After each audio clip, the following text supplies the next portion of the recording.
क्या आपको कभी ऐसा लगा है कि अगर आप साइंस को मानते हैं तो फेथ की ज़रूरत नहीं, या अगर आप गॉड में बिलीव करते हैं तो साइंस आपके लिए नहीं है? ये एक ऐसा सवाल है जो सदियों से पूछा जा रहा है और आज भी लोग कंफ्यूज्ड है, क्योंकि कुछ लोग कहते हैं कि साइंस और फेथ एनिमीज़ हैं। लेकिन क्या यह बात सच है? आज हम इस टॉपिक को डीपली एक्सप्लोर करने वाले हैं, बाइबल और रियल लाइफ एग्जाम्पल की मदद से। सो स्टे ट्यून, क्योंकि इस वीडियो के अंत तक आप जान जाएंगे कि फेथ और साइंस वास्तव में एक दूसरे के साथी है, ना कि अगेंस्ट। क्योंकि साइंस का पर्पस यह है कि why they are not enemies. सबसे पहले हमें यह समझना होगा कि साइंस और फेथ के गोल्स अलग अलग हैं। साइंस का पर्पस है कि डिस्कवर करना कि यूनिवर्स और लाइफ कैसे काम करती है। फेथ का पर्पस ये समझना है कि यूनिवर्स और लाइफ का मकसद क्या है। फॉर एग्ज़ाम्पल, साइंस हमें बताती है कि सूर्य और ग्रह कैसे घूमते हैं, लेकिन बाइबल हमें सिखाती है कि इन सब का रचयिता कौन है। जैसा कि उत्पत्ति 1:1 में लिखा है कि परमेश्वर ने आदि में ज़मीन और आसमान को बनाया। साइंस और फेथ एक ही सच्चाई को अलग अलग पर्सपेक्टिव से एक्सप्लोर करते हैं। साइंस क्वेश्चन द मैकेनिक्स और फेथ क्वेश्चन द पर्पस। क्या साइंस और बाइबल एक दूसरे को कॉन्ट्राडिक्ट करते हैं? कई लोग मानते हैं कि बाइबल और साइंस एक दूसरे से कॉन्ट्राडिक्ट करते हैं। एग्जाम्पल लेते हैं बिग बैंग थियरी का। बिग बैंग थियरी कहती है कि यूनिवर्स की शुरुआत एक्सप्लोजन से हुई। कुछ लोग सोचते हैं कि बाइबल के ये बहुत ही खिलाफ है, लेकिन ध्यान दें कि बाइबल भी कहती है कि यूनिवर्स की शुरुआत हुई है और उत्पत्ति 1:3 में लिखा है और परमेश्वर ने कहा उजियाला हो जाए और उजियाला हो गया। So think about it, what if the big bang was just God's way of creating the universe. Science सिर्फ उस प्रोसेस को एक्सप्लेन करती है, जबकि बाइबल उस प्रोसेस के पीछे उसका रचयिता कौन है उसको रिवील भी करती है। अब बात करते हैं हिस्ट्री की। क्या आप जानते हैं कि कई महान साइंटिस्ट डीपली फेथफुल थे? आइजैक न्यूटन, जिनकी वजह से हमें ग्रेविटी का लॉ समझ में आया, उन्होंने कहा कि the more I study science the more I believe in God. Jonas Kepler एक महान एस्ट्रोनॉमर थे, उन्होंने कहा कि science is thinking God's thought after him. Louis Pasteur, जिन्होंने वैक्सीनेस की खोज की, उन्होंने कहा a little science take you away from God's but lot of science bring you closer to him. इन एग्जाम्पल से हमें पता चलता है कि फेथ और साइंस साथ में काम कर सकते हैं। अब हम एक छोटा सा प्रे करेंगे ताकि हम इस फैक्ट को और गहराई से समझ सके। सो लेट्स बाउ योर हेड्स एंड प्रे। प्रिय परमेश्वर, हम आपके धन्य नाम की स्तुति करते हैं और धन्यवाद करते हैं। आज हमें सिखाइए कि ज्ञान और विश्वास में कोई विरोध नहीं, बल्कि दोनों ही आपकी महानता और बुद्धिमत्ता की ओर इशारा करते हैं।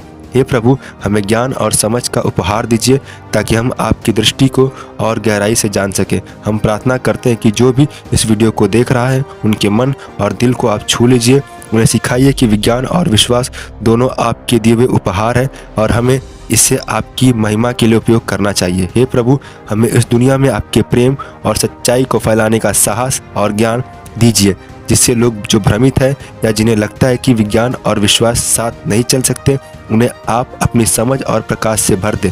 आपकी सृष्टि और वचन के माध्यम से हमें यह सिखाइए कि हर खोज, हर नई जानकारी और हर नई सीख हमें आपके करीब लेकर आती है। हम यह प्रार्थना आपके प्यारे पुत्र यीशु के नाम में मांगते हैं। अब बात करते हैं मॉडर्न साइंस की सबसे बड़ी डिस्कवरी में से एक, डीएनए की।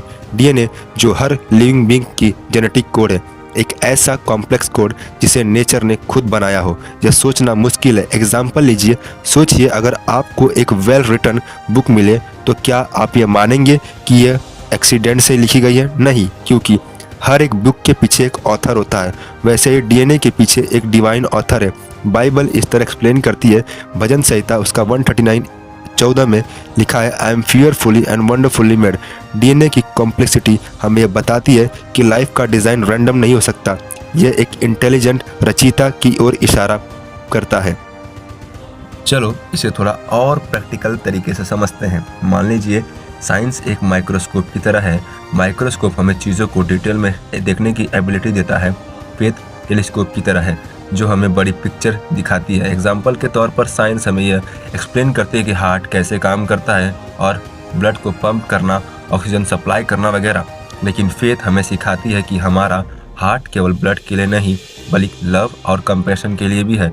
बाइबल में लिखा है, यशायाह उसका 55 अध्याय 90 वचन में, मेरे विचार तुम्हारे विचारों से ऊंचे हैं।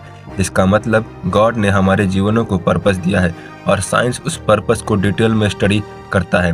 दोस्तों, साइंस हमें बताता है कि दुनिया कैसे काम करती है, लेकिन फेथ हमें बताती है कि क्यों साइंस सवाल पूछता है और फेथ जवाब देती है। बाइबल में लिखा है, आकाश परमेश्वर की महिमा का वर्णन करता है और आकाश मंडल उसके हाथों के कार्यों को दिखाता है। यह भजन संहिता 19 और पहले वचन में लिखा है। साइंस और फेथ का उद्देश्य अलग है। साइंस हमारी बुद्धि को विकसित करता है और फेथ हमारी आत्मा को, दोनों को साथ लेकर चलना ही सच्चा ज्ञान है। तो जो लोग कहते हैं कि साइंस और फेथ एनिमीज है, उनके लिए यह समझना जरूरी है कि दोनों एक ही डेस्टिनेशन की ओर लेकर जाते हैं। साइंस फिजिकल ट्रुथ को एक्सप्लोर करता है, फेथ स्पिरिचुअल ट्रुथ को रिवील भी करता है। एग्जाम्पल, ग्रेविटी का लॉ और लव का लॉ। ग्रेविटी का लॉ साइंस एक्सप्लेन करता है और लव का लॉ बाइबल एक्सप्लेन करती है। दोनों लॉस को लेकर समझना इक्वली इम्पॉर्टेंट है। फेथ और साइंस को साथ लाने की ज़रूरत है। आज की मॉडर्न दुनिया में हमें फेथ और साइंस को एक साथ लाने की ज़रूरत है। फेथ हमें मॉरल और स्पिरिचुअल गाइडेंस देती है, साइंस हमें फिजिकल वर्ल्ड को समझने का एक टूल देती है।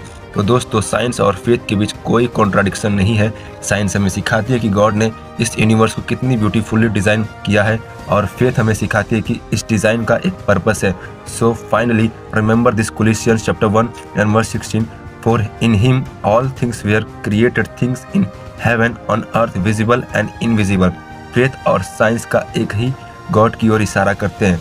दोनों के बीच बैलेंस रखना ही ट्रू अंडरस्टैंडिंग है। अगर आपको ये वीडियो इन्फॉर्मेटिव लगी हो तो इसे लाइक और शेयर ज़रूर करें और कमेंट में बताएं कि फेथ और साइंस के बारे में आप क्या सोचते हैं। गॉड ब्लेस यू और फिर मिलेंगे आपको एक नए टॉपिक के साथ। सबको जय मसीह की।